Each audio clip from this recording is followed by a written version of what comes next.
Hi guys, happy Monday. Welcome back to another episode of Soulful Living with Megs.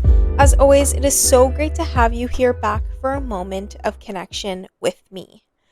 Hi, my beautiful friends. How are you doing? I hope that you're doing so fantastic. This is past me talking to you guys right now. I'm pre-recording this episode. As you guys know, I'm heading off to Calgary. It'll be this past Friday for you, but in a few days here, I'm going to Calgary. I'm going to spend some time with my friends and family, go to Stampede. I am so pumped for that. But of course, I wanted to have a brand new episode for you this Monday to enjoy. And I just wanted something light and fun. And I thought, what better episode than to talk about Love Island? Because we're currently in the middle of Love Island episodes and I am sat. I'm sat, you guys. So we're going to talk about that in a little bit, but I wanted to give some updates. I have been feeling okay the past few days, as you guys know from last week. I wasn't 100% on the weekend, and I'm still not feeling 100% currently, but it hasn't progressed to a worse feeling, which is good, but it hasn't necessarily gotten better, so I don't really know what's going on. My body feels still off, but we're taking care of it. We're making sure that I'm resting as much as I can. But anyway, that's just been weird, kind of dealing with that. But anyway, I've just been like out and about with friends, hanging out at home. I'm so excited for my Stampede outfits, you guys. I've never actually been this prepped for a trip before, and I'm not even going for that long. But it was nice to kind of put my outfits together. I had a vision for two of my outfits. I don't even know if I'm going to Stampede for 2 days. It might just be an afternoon.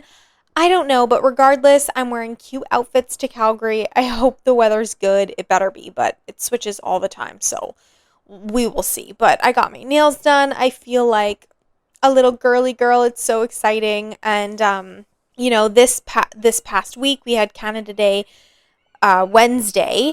And I don't know, for some reason, like currently I'm recording this on Wednesday evening, but it just feels like the shortest day ever. And it's weird that our week was broken up like this, so I still have to work tomorrow and Friday.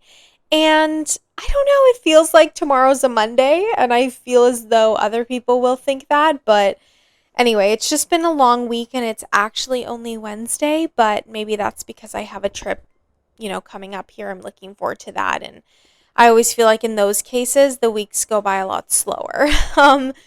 But what has been occupying my time is Love Island, which is what I want to get into today. I thought, again, as I said earlier, it was a great time to do it just because we're in the middle of Love Island. And truly, guys, I have been enthralled for the past few weeks, which is actually kind of crazy because I didn't think that I would actually enjoy this reality show. I heard about it last year. I know it was super big. I feel like it's big every year, but for some reason last year I had just heard so much about it and I didn't watch it. I had no idea that there were so many episodes. I didn't know a thing about Love Island other than it was a reality TV show and that the I'm a mommy, Mamacita thing was from Love Island. And truthfully, at first, when I got into the first couple episodes, I wasn't feeling it. I thought that there wasn't any substance to these people's conversations, and I just didn't find it interesting after, 2 days not knowing these people, them not knowing each other, and then they'd be reacting these like crazy ways. And I'm like, wait a minute, like you barely know these people, but I have to remember that, they don't have a connection to the outside world in terms of technology. So they're there for 24/7, with each other. That does give them an opportunity to connect on a deeper level quite quickly. Totally get that. But at the same time, what I was seeing on the screen was just, to me at least, not full of substance. And anyway, as the episodes went on, I said, I'll give it a chance. Lots of people that I know watch the show and they're like, no, it gets more interesting. Like, keep going. I began to find myself intrigued by how these people would act. And I just thought it was a very interesting concept that the show is filmed in real time and that, America gets to vote in real time as to who stays, who goes, whatever couples get split up, all of that stuff. So it was really interesting, and I find it very fascinating that they can turn around episodes this quickly, because I think there's only like a day or two, if I'm not wrong. Again, I didn't really do a lot of research into this, that there's the turnaround time. So the fact that these people, these editors are, doing whatever they can, getting an episode up, and there's pretty much an episode airing every night except for Wednesdays and then I think Saturdays for Canada, unless that's everywhere. I don't know. Regardless, I'm sat. The last few episodes have been quite entertaining, and I just thought it would be fun to kind of talk about some of the people, their behaviors, things that I've picked up on, whether they're problematic or not, in my opinion, problematic choices made by producers, maybe. And, throughout today's episode, I just want to preface, as always, that these are just my thoughts and opinions, and I have no idea who these people are in real life on a personal level. And, we all have to remember that this is a reality show, it's for entertainment purposes. And so things may not be exactly how they seem to be, but again, I like that it's filmed in real time, and it seems like these people are kind of doing as they please and choosing the ways in which they conduct themselves.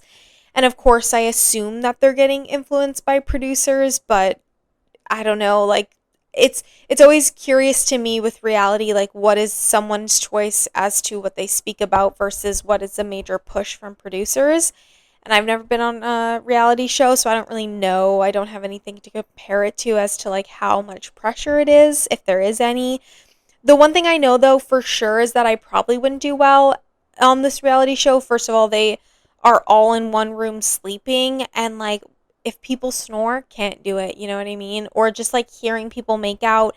Also, they probably don't get much sleep just because people are making out with each other, or it's weird sleeping next to somebody, it's hard to get used to that. And just having so many people in the room, I don't know, unless I would just be so exhausted from the day, like in the sun, maybe I would sleep good, but probably not, knowing me. And also, for some reason, why do I barely see these people in the pool?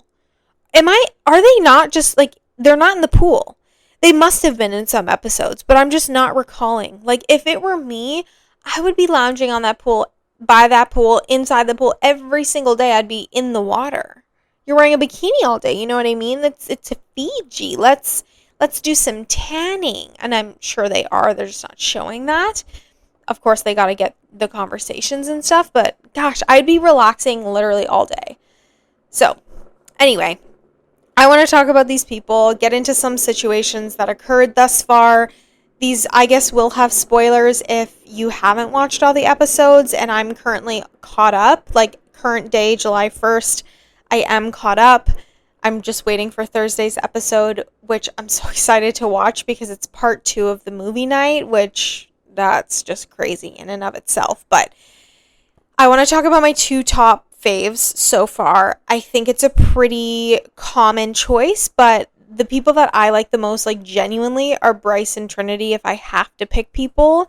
I think, like I said, this is probably a universal ship. Most people seem to really like them, especially online. I feel like the discourse has been swaying positively toward these two.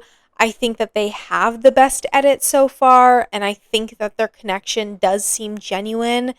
And I do like really appreciate how Trinity stands up for her friends. I have noticed that, especially being her age. She's super young. I feel like she does carry herself pretty well. And if I had to guess any couple were to last beyond the villa, I would probably say these two. And they also just announced that they're boyfriend girlfriend, which is so cute. And I don't know, I kind of like that Bryce is a bit older. He seems, level-headed, just seems like a good guy. And you know what? I saw a picture the other day online that said, for those of you who watch Criminal Minds, or those of you who are a Spencer Reid fan, like, you'll appreciate Bryce. And I could not unsee this side-by-side picture of Spencer Reid. I can't remember his actual name right now, the actor, but in Criminal Minds there's an FBI agent named Spencer Reid. He's a smarty pants cutie pie for sure. I mean, personally, I was always a Shamar Moore fan, which was Derek Morgan in the show, clearly, if I know his name, the actor's name. Anyway, I was personally his, like I was a fan of his, but love Spencer Reid because he's so cutie. And definitely I see that Bryce and him have similar features. Anyway, I think that he, like I said, is pretty level headed, grounded. He's sweet. And I also can understand why I like him because I'm pretty sure he's a Cancer. That's probably his rising sign from what I've seen. And me being an earth sign, a Capricorn, I have always gotten along with Cancers, and my moon is actually in Cancer. So it makes sense as to why I'm so emotional a lot of the time. Anyway, it just aligns, and I love a Cancer man. Anyway, like them so far. I'm excited to see, part two of movie night if there's going to be anything about them. I just don't think there will be, though, because they seem, like I said, pretty solid people. What I do want to talk about, though, are some obvious red flags in the show, and we're going to get into people and then maybe some situations, but me just listing all the guys out right now, but Corbin, Sincere, Zach, to some extent, yeah, we'll throw Zach in there, and Casey stand out to me the most for the men as being the most problematic. I think Gal has some red flags too that stood out to me, and we'll get into that, but I don't know, I just don't really vibe with any of the men this season. I don't know if I'm attracted to any of them, and maybe that's partly why. Like, I'm like, oh, I don't know. I'm sure they're way more attractive in person, for sure. But I also think it's because of their age. I think that, most of them are in their early 20s, and the girls are also young too. And I think partly why these men could be problematic is their age. And I'm not saying that girls aren't immature, they totally are. But as we know, men don't really mature until they're around 25. No, they really don't at that age. But that's what they say, is they start to smarten up around that age, if we want to put an age on it. But, they're not at 25. A lot of these men aren't. And I think the show just does show how young they are based on the depth of conversation in some ways. And maybe that's just my opinion.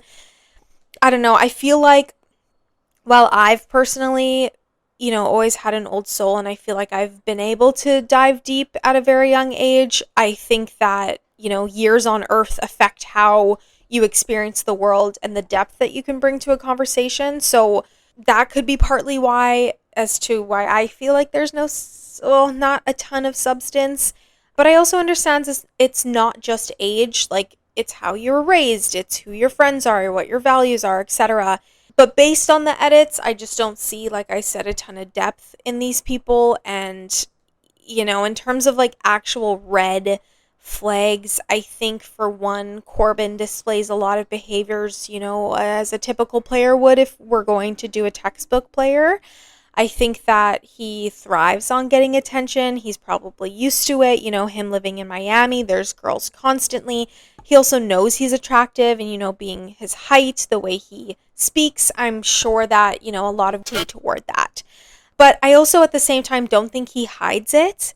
I think, despite possibly being unable to own up to his mistakes that he's made thus far, unless being, forced to apologize, because I know he did, but I think he's not trying to hide that he does come across this way, because he does. And then I feel like it is more obvious with Parmita when he's with her now. It seems very surface level to me, but again, like, I think he's used to getting a level of attention, and so he's like walking around with like, I don't care mentality. I don't know. Not for me, but that's okay. I also, in the beginning, I feel like low key, for a split second, felt bad for Casey at the beginning, just because no one stood at his door. I felt like he was trying to stand out, in a way, but it didn't really seem to land with the women. And I think, though, like, I thought I liked him and Anaya, and I thought I liked them together, but I do think the past few episodes have actually shown his true character, especially in Casa Amor. And while I understand knowing what Casa Amor is now, like, which is crazy that they throw that in there, I know it's meant to test couples. It's meant to test you as an individual. But I think the ways in which he did conduct himself and what he said to only his guy friends, even while he knew the cameras were watching, which again, like, to what point are you being pushed by producers to say things like that? Or, like, also, are you just putting on more of a theatrical performance because there's cameras? But, like, he was saying some things to his guys that were very, in my opinion, unnecessary to say in terms of Anaya. And I don't know, just kind of rubbed me the wrong way. I also didn't love their interaction when they were apologizing to each other, whatever. I don't know, I felt like he couldn't really own up to his problems. He was super defensive, which, like, a lot of people do get defensive. I get defensive, don't get me wrong, but I don't know.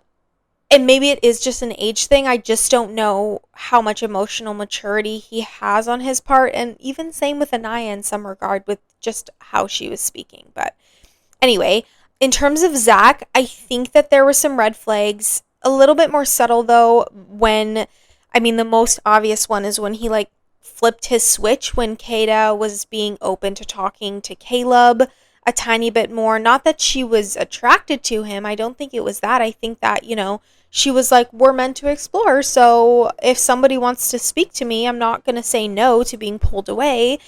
But what I didn't like about how Zach handled himself was the morning scene where she comes down the stairs, and like most of the guys every morning bring the women breakfast like while they're getting ready, but she didn't have anything. And when she came down the stairs, he was basically like, oh, the kitchen was full, like I didn't have time to make breakfast yet. But I mean, excuses to me, because if he like genuinely wasn't upset or whatever being petty, he probably would have made her breakfast like every other morning.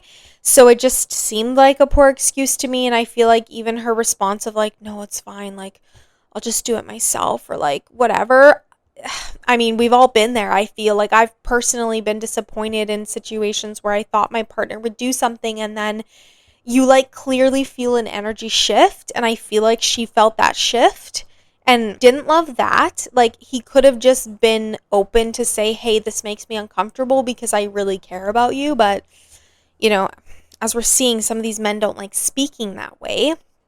He also says, like, I'm joking a lot of the time, and I don't know if this is Brit humor or not, but it didn't to me really seem like a joke all of the time. And I just thought that his behavior, along with many of the other guys, were quite immature. But who I do want to get into in terms of calculating, and possibly the biggest red flag of them all, is Sincere. And I think the whole internet currently is trolling him. I think that they're also pissed at him. I think that in the beginning, and again, I don't know him as a person, like, he could be great. Would I date somebody like that? Probably not. But like, have now? Probably not. But have we all dated a version of him? Probably, because he comes across in the beginning as this genuine, this quote unquote sincere, funny human, when I think in reality he is the definition of like wanting his cake and eating it too. He's like quite literally a man who, in my opinion, puts on a facade, wants to tell you what he thinks you want to hear, and then essentially words and actions not lining up, him not living up to his words via his actions. And he's constantly found in problematic situations with Melanie and the other girls he was talking to, like Amora and Sol. Also, love these names. All these people have stunning names. It's just, I love it. But I do think he's good at swooning and making you feel super special in the moment. And I do think that was evident when the part one of the movie night was happening, and like they were showing clips of Sincere, and Amora like turns to her friend and she's like, I just can't believe I also fell for that. And again, like, I feel like this happens. I mean, these are real people, but this does happen to a lot of people where, they're kind of starstruck in the beginning, or these people are saying all these sweet things and you are just falling for it. It's like the breadcrumbing or love bombing. That's what I'm trying to say, is like these people are love bombing, except like Sincere's not really doing much. She's just saying a lot of things and calling people beloved. I don't know. But again, he's doing all these things to make you feel seen and special in the moment. And I think that's partly why Melanie does feel super torn. I think she does clearly care about him, wants to make it work. Clearly, if she's like staying, she values their connection, but I think he has a huge influence on these women based on the words he uses, and then it's harder to walk away from that. When it's like I see little glimpses of that, I can see that he can do that. It's like the potential, you know? So she stays to try to see, okay, how much more can I get out of him because he is showing me these small things. But I think he's just a big walking red flag. And I also saw a meme online. It's kind of rude, but like there was a scene of Melanie and him side by side or something, and his hair is like very voluptuous. His hair is gorgeous, but like it's so curly and like big. And then like Melanie's hair was, I would say, more vibrant and like full voluminous at the beginning, and now it's less. And it was like literally this man is taking and like squeezing the light out of her and like using it for him, and like that's why his hair looks so good. I mean, low key probably. But I personally feel like, as does all of America, I'm sure, and all of Canada who's watching, I think he is a big walking red flag. I think that Melanie should probably consider moving on from. But I also get that it is easier said than done, although she's giving some fire advice to her friends. Like, she is down bad for her friends, which is great. And I don't know why I'm talking like that. I feel like it's because I've been watching the show, and they would say that or something. Anyway, she gives great advice to her friends, but I think we all give fantastic advice to our people and then have a difficult time taking our own. And I feel like I have an episode about that as to why it's difficult to take our own advice, but you know, she seemingly cannot take her own, even though I feel like she knows deep down that this is not serving her. And she understands that something's off. She maybe can't quite pinpoint it, other than like he says he'll fix it and he doesn't, or he says something and then does something different, you know? So when they were showing the movie night, I just feel like her silence was super loud at that moment, where she was just like, this is clarity that everything I asked him, he was downplaying. And I do think when like people are caught in a lie like that, and you know, they have a tail between their legs, they do kind of downplay a situation. But it was good to see, I mean, problematic and entertaining at the same time, that she was able to see all of this with her own eyes. And I know that there's more coming up just based on the trailer for part 2. He's just not someone you want to date, for sure. Like, doesn't mean he doesn't have potential, like anybody can change, but he has some serious growing up to do, in my opinion. I don't think he's ready for a relationship. But anyway, I also just think this movie night is also a big problematic activity that the producers make cast do. Like, I don't know, I just would not like to take part in it. And they just show, for those of you who don't watch the show but are listening to this episode, thank you. First of all, hopefully I'm entertaining you with this.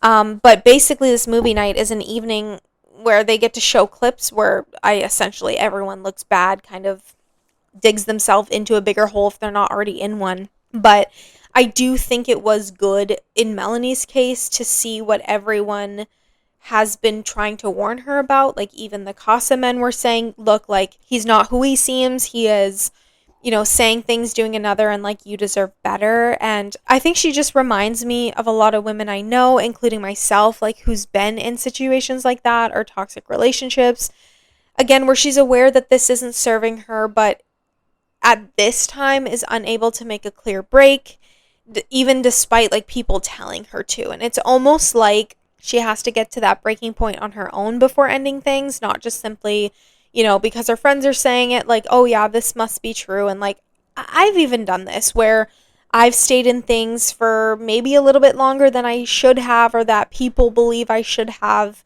even though I knew deep down, you know, it wasn't good for me to stay in. But timing, you know, I think everything pans out the way it's supposed to in life, and I talk about that with you guys always. So, you know, I think she needed to run the course, and in my situations, I needed to run the course on my own timing, and so I think she will get there, if not the next episode, because I did see clips of her yelling at him. But again, I don't know.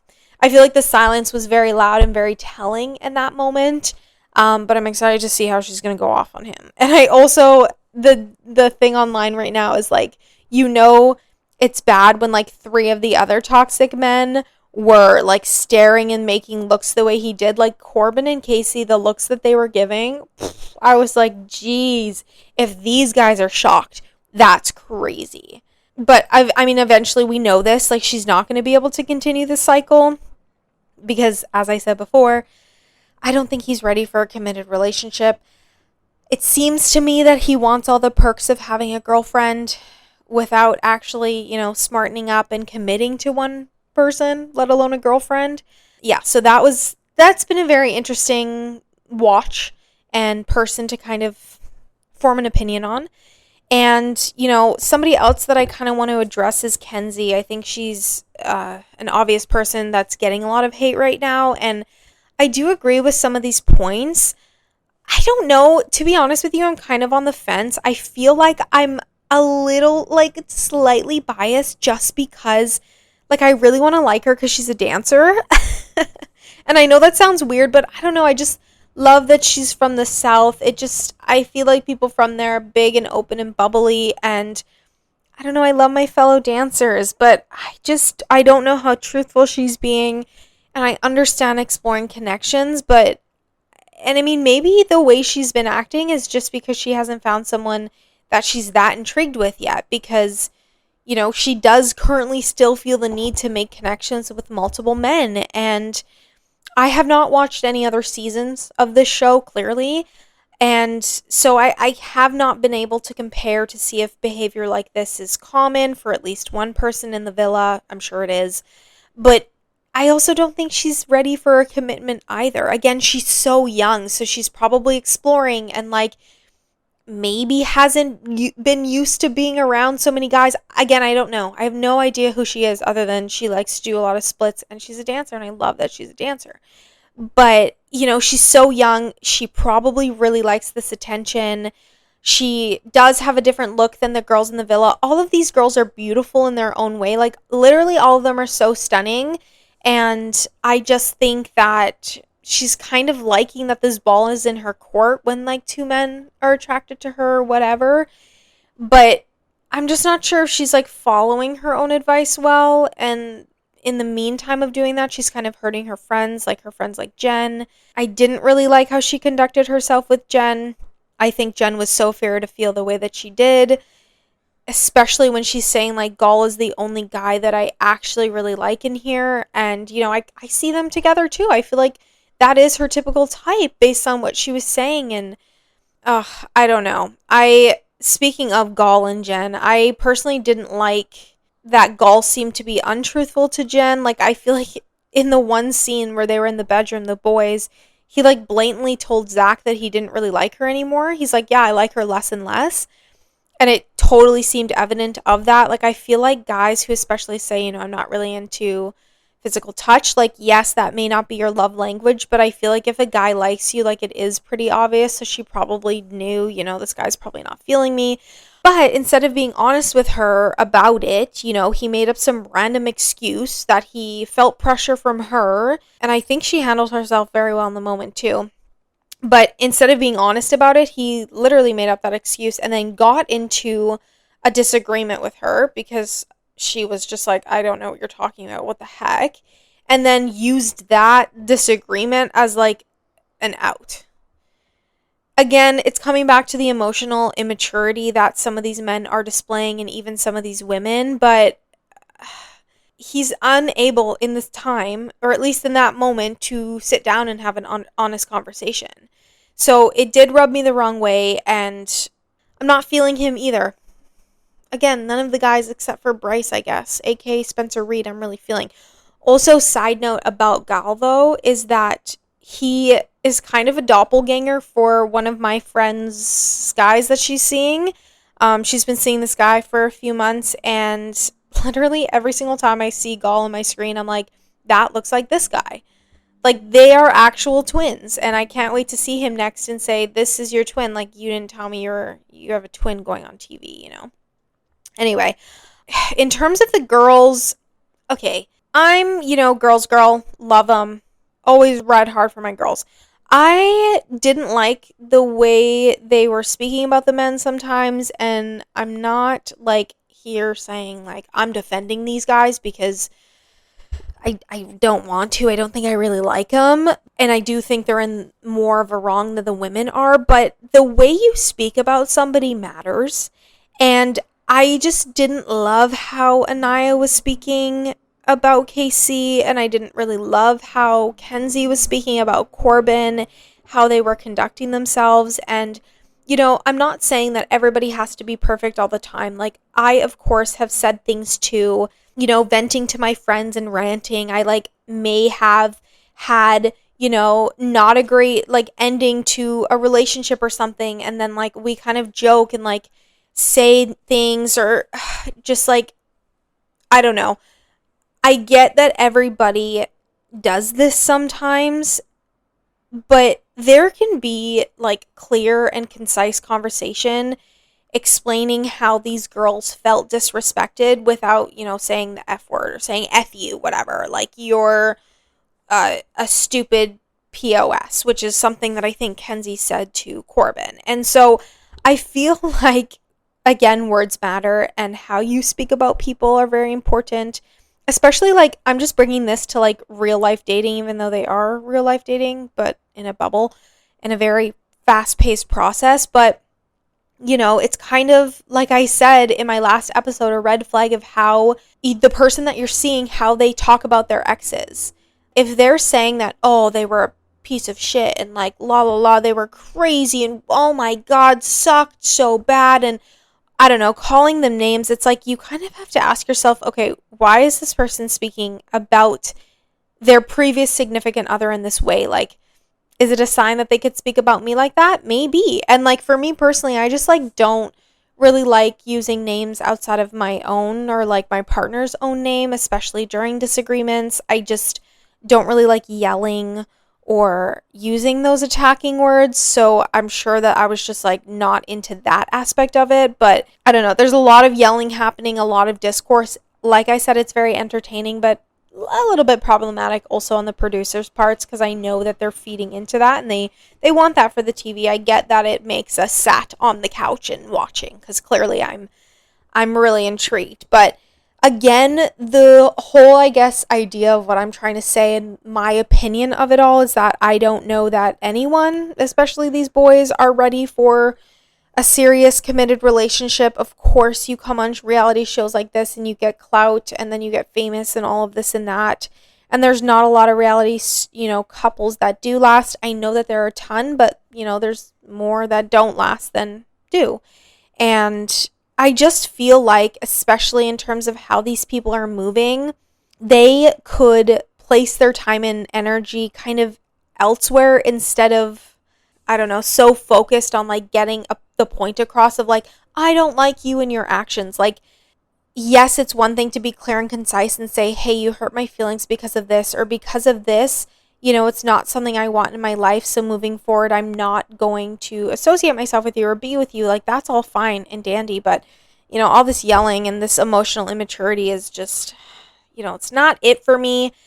Living well is the best revenge, as Tinks always says. And I just feel like it's not worth these people's energy to like be yelling, especially the girls yelling at the guys. Like, let's be honest, men know what they're doing. They make a choice, they understand. They're quite simple, even though they drive us nuts sometimes. Like, they are very simple creatures. I don't know why I call them that, but they're so simple that, you know, they know. And these guys, you know, while they're young, they're adults and they're aware that, you know, they're making a choice that will probably hurt somebody and they're not being considerate is what it is. And it boils down to the emotional immaturity. But if you're dealing with people like that, I don't think it's worth, I think it costs you more if you're the one yelling, expelling this energy, trying to say over and over again how you should be treated. You should just move on and act accordingly and say, you know what, this is what it's like to lose me. If you're not going to play right, if you're not going to act right, I should say, because this isn't really a game. Well, maybe the show is, but you know, when you're dating people, like, this is your real life and your real feelings, and there are consequences to, you know, if you're breaking boundaries or being disrespectful or just like not being in alignment with what you value. So anyway, that is just a little bit of what I wanted to get into in terms of Love Island. I know I missed a lot of other things. I know there's other people I didn't really touch on. Those are the biggest topics of conversation that I did want to bring up in terms of individuals and scenes. And even the Casa Amor thing was crazy bonkers, that these men, just how they were reacting. I'm like, gosh, like, you're being filmed. And again, like, it may come down to knowing that you're being filmed, so you are being more theatrical in what you do for the wow factor, but also you have no clue what your edit's going to be, because this is in real time, and also you just don't know when these people are filming reality shows. And so they're going to come back to a lot, and I'm sure they're aware of that, but yeah, I don't know. I don't know that I would thrive well in that environment at all.